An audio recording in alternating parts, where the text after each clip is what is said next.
Hey you guys, welcome back to Black Tea. It's your girl Ebony. Okay you guys, so I am not feeling well, but I am here with the tea, and there are a couple of topics that I want to discuss in this video. Now the first topic being none other than Megan Thee Stallion sitting down for an interview on the Tory Lanez situation. Now you guys know most of us are tired of this case. All parties involved have either changed their story or just annoyed us so much online that nobody really cares about what is going on until we get a verdict. With that being said, Megan Thee Stallion does seem to be on a sympathy PR move. But unfortunately, I do feel that this PR move could hinder Megan in the future. Go ahead and check this out. It was an argument because I was ready to go and everybody else wasn't ready to go.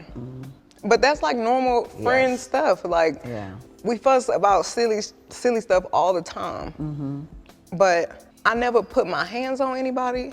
I never raised my voice too loud. Like, this was one of them times where it was like, it shouldn't have got this crazy. It shouldn't have escalated to the way that it did. So I get out the car and it's like everything happens so fast. And all I hear is this man screaming. He said, "Damn," and he started. And I'm just like, oh my God. Like, he a couple of times. And I was so scared. So is he in the car, from the car, Megan? He is standing up over the window.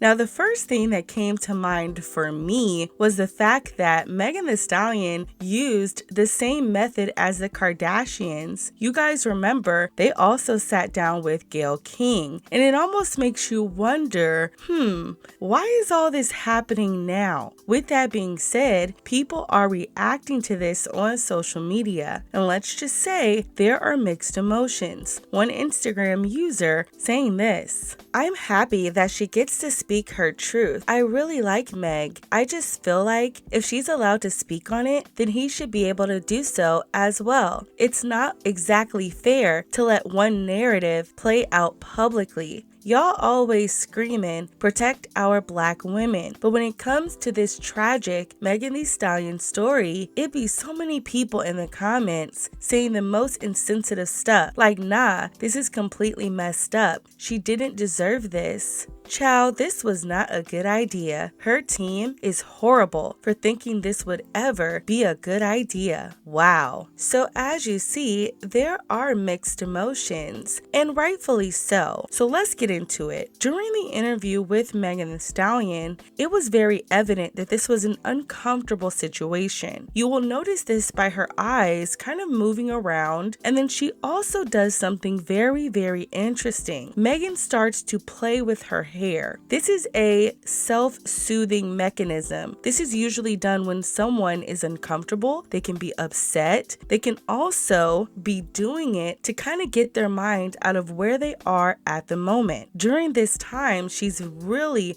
playing with her hair, self-soothing. She's also disassociated completely from the incident. She's not referring to Tory by his name. It is always he, okay? So this shows there is some type of detachment from what happened to her. She's also sniffling throughout the interview, but there are no tears. Now look, this could be called a fake cry. People could also assert the fact that she's trying to get ready to get herself up to cry, but you do notice that throughout the interview, she's sniffling, but there are no tears. Now during her interview, and we'll really go over the full interview with the transcripts tomorrow when we see the full interview, but she said that the argument was about her wanting to leave and nobody else wanting to leave. So this is very interesting to me, given the fact that both Kelsey and Tory give a total different recollection of events. It was the fact that Megan had went behind Kelsey's back allegedly and slept with Tory Lanez knowing he was dating her friend. So there's almost this different recollection of events. It's like Megan is minimizing minimizing her participation in the incident. And a lot of times that does lead to people believing there is some deception. Now, we're not going to get into the full transcript today, but there is something in the court transcript that I want to read in regards to Tory Lanez's lawyer cross-examining the actual detective on the case. Now, I want to set the premise. So, they are talking about Megan Thee Stallion lying to all of the officials when they actually came on scene the first time anyone knew of this incident. Now, something that is interesting is there is a new name in the transcript, and that name is EJ. You guys know that EJ used to be Megan Thee Stallion's stylist. So now that we know Megan actually showed up to the party with EJ, she did not show up with Tory Lanez. Now, this is what the transcript says, and I am going to go back and forth between Sean Hawley, who is Tory's lawyer, and also the detective. So the lawyer says this: did you ever ask Megan how much she had to drink that day and night? Did you? The detective says no, specifically no. She says, but you are aware of the fact that alcohol can impair a person's perception, correct? The detective says yes. She says, and also their ability to recall. The detective says yes. Now, after this happened, the detective says this: Megan says her and Tory were arguing about leaving the party. She wanted to leave, but Tory did not. Now, the lawyer says, you just testified when you met with Megan in person on November 12th. Megan clarified to you that it wasn't a party, right? He says yes. The lawyer says, now she and Kelsey, Megan and Kelsey, and EJ had gone to the Jenners together in a car, correct? The detective says yes. She then says, and EJ and the car were still there at the time Megan wanted to leave. The detective says, I don't know.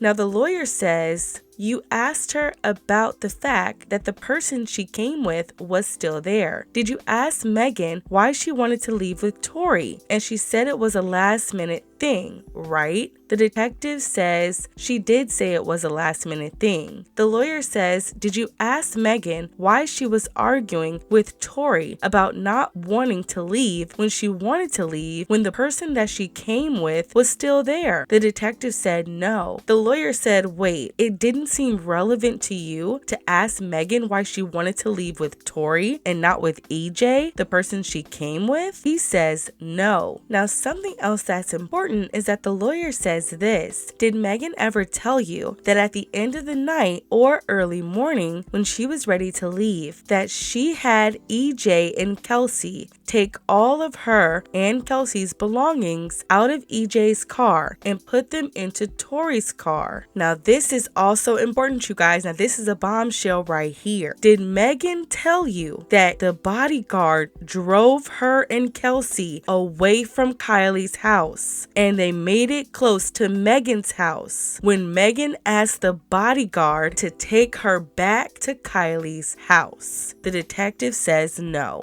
So to me, this actually contradicts what Megan said in her interview with Gayle King. How can you say that you're arguing about leaving when you had the opportunity to leave before Tory Lanez? Allegedly, Megan and Kelsey were being driven home by the bodyguard, but you asked the bodyguard to turn around to go back to the kickback that you so badly wanted to leave? Something just doesn't make sense. And like I said, you guys, after we hear the full interview tomorrow morning, we will actually go through this line by line and figure out what's matching and what's not. Now, the next topic I do want to discuss is none other than Nicki Minaj having to come out and defend herself after Cardi B went on her Centerfold app to allegedly throw unnecessary shade. Talk about a mess. Go ahead and check out what Cardi B had to say. No force, no nothing, no pain TikTokers, no nothing. No nothing. Performing so well. Is actually it actually got more viewings than any drill song that came out this year, really. So it's doing great on.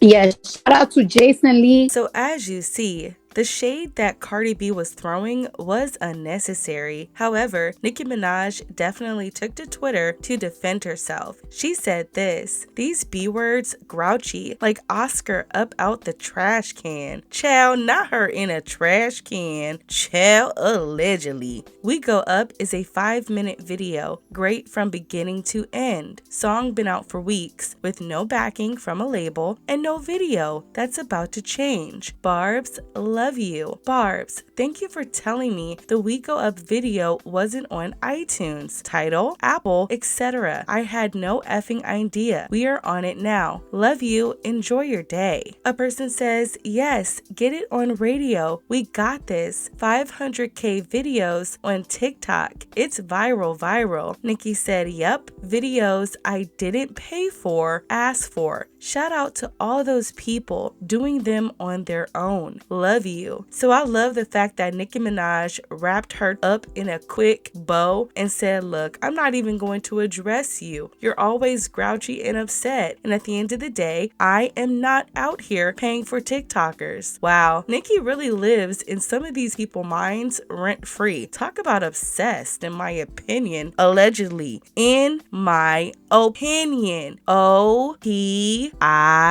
Do I need to keep going? Because y'all know I like to say in my opinion. Opinion. Some of these people ain't graduated grade school. Opinion. In my opinion, Nicki Minaj is still the queen of rap. Dummy. So let me know what you guys think about this topic down below. Don't forget to subscribe to the channel. Give this video a big thumbs up. I love you guys so much, to the moon and back. And stay tuned. We got another video coming. Allegedly, Nicki Minaj is writing for the help. Bye, guys.